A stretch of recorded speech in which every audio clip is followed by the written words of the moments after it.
Hello YouTube, for Co-op Pop aka Joe here with another video. A little bit of an update on my Marvel vs. Capcom 2 Arcade1UP cabinet. If we look right here, same as always. Changed the game back to Marvel vs. Capcom 2. But there's an update on some modifications that I've done to the arcade itself, and we'll go ahead and come on back and take a look here. So when I did the last video, I got a couple of comments from Rival Boss and Mystic Guy about putting fans inside of my Arcade1UP. So I took your advice and I bought two of these 120 millimeter fans, you see right here, and one actually brings air into the cabinet, and the other one takes air out of the cabinet. So the advice that was given to me was, if you put one low enough, it'll take in cool air, and then if you have one high enough, it will actually take the heat out. And so inside the Naomi system cabinet right here, there's a lot of heat that comes. You can hear the fans. There's my Capcom I/O board, and then there's the Pandora 6.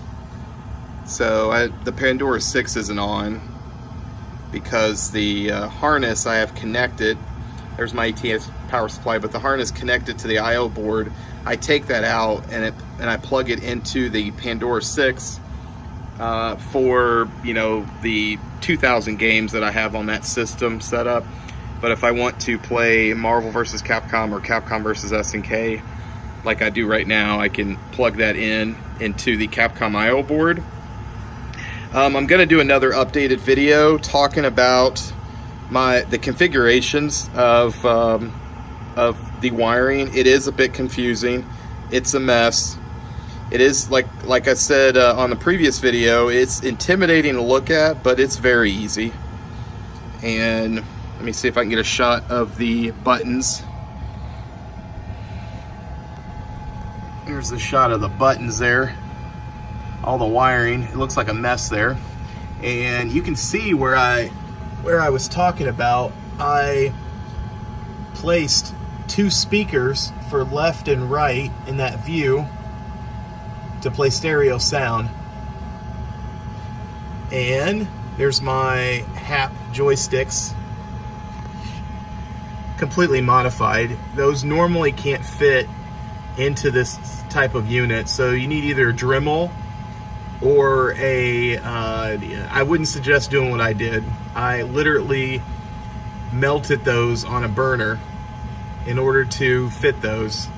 I did a lot of modifications that I wouldn't recommend or that I would buy tools for, but it's inside the cabinet so you don't see it.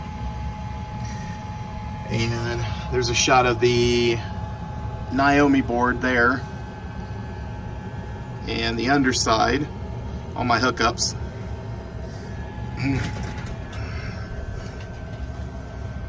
And I don't know if you could see right here, but there's this little wire right here, this guy, and this is where I've got my 12 volt and 5 volt and my ground powered through. And I've got this cable from Jason's Customs, and it's right here. And what that does is that this ATX power supply right here will convert the power to run in a Naomi cabinet system. Now, I don't recommend buying the Naomi's power. I mean, you can, but it's like $100 on eBay. It's really expensive. This right here only cost me 30 bucks, and the cable you can find on Jason's Customs. I'll leave a description.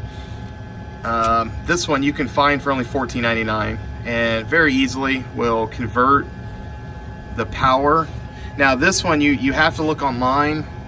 This is an EVGA 600 watt power supply. You have to have something that powers 3.3 volts as well as 12 and 5. If it doesn't do 3.3, it will not power the Naomi, because Naomi's pretty particular. If it's over 3.3, or sorry, if it's over a certain amount or under, it won't power. It's one of those picky boards. Has to be just right, if I have that correct. There's the Capcom I/O board. This is essential to running six button games. And right here is my harness.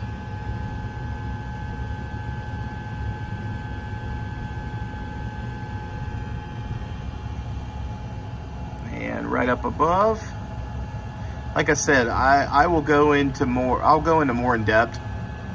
I'm wanting to buy. I want to get some equipment to use both of my hands to show you how to connect some of this wiring in here. But I'll come out of here and I'll show this. Now, please, this does not look the best. Right here, my two fans. I cut this by hand on the back of the board. I don't recommend that. I would, if I were you and you do this kind of setup, I would recommend getting a hole saw, like from Home Depot. Much cleaner. I would not recommend doing what I did. But you know what? It's facing the back. I don't think anyone will see this. So yeah. And there's my two buttons for service and test. Test just kind of throws a coin into the game if you want to test it out, and you have the service, which goes to the main menu of the Naomi cabinet. And there's where my plug's coming out of, or my plug's coming out. So I will come back up here.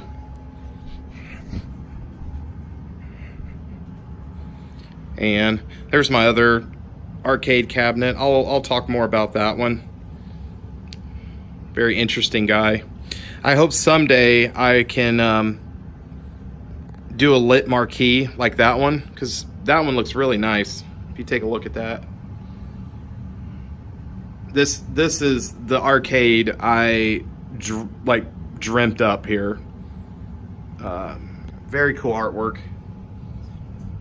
This is from a company called Game Room Solutions. I'll show the side here.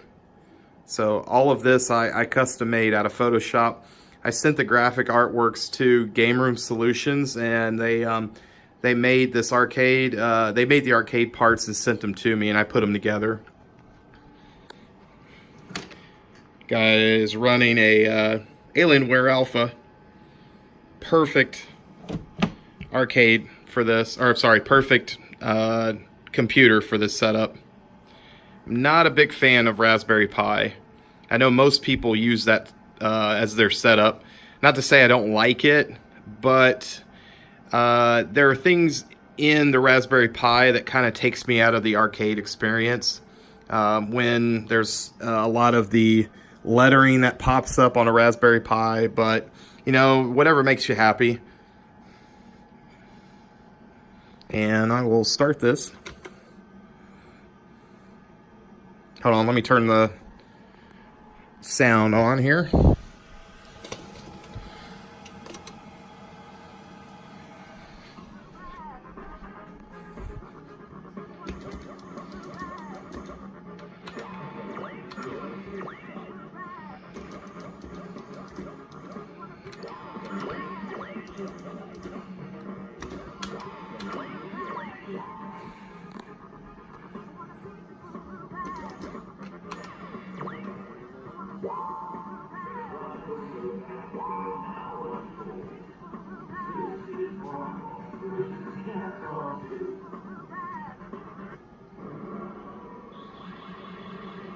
And like always, if I do one of these videos and you guys leave comments with questions, I'm more than happy to answer those.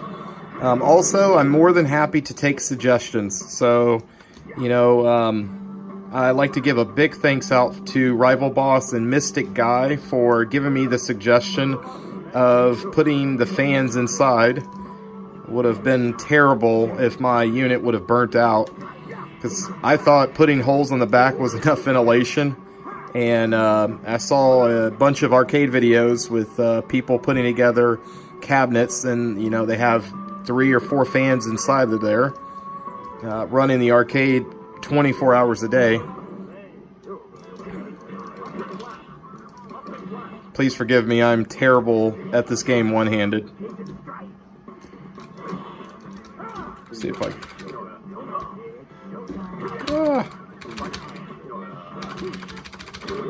There we go.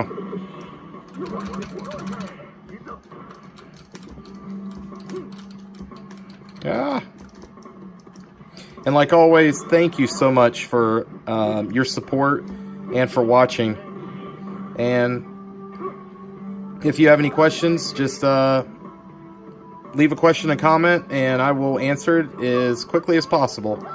And like always, thank you for watching.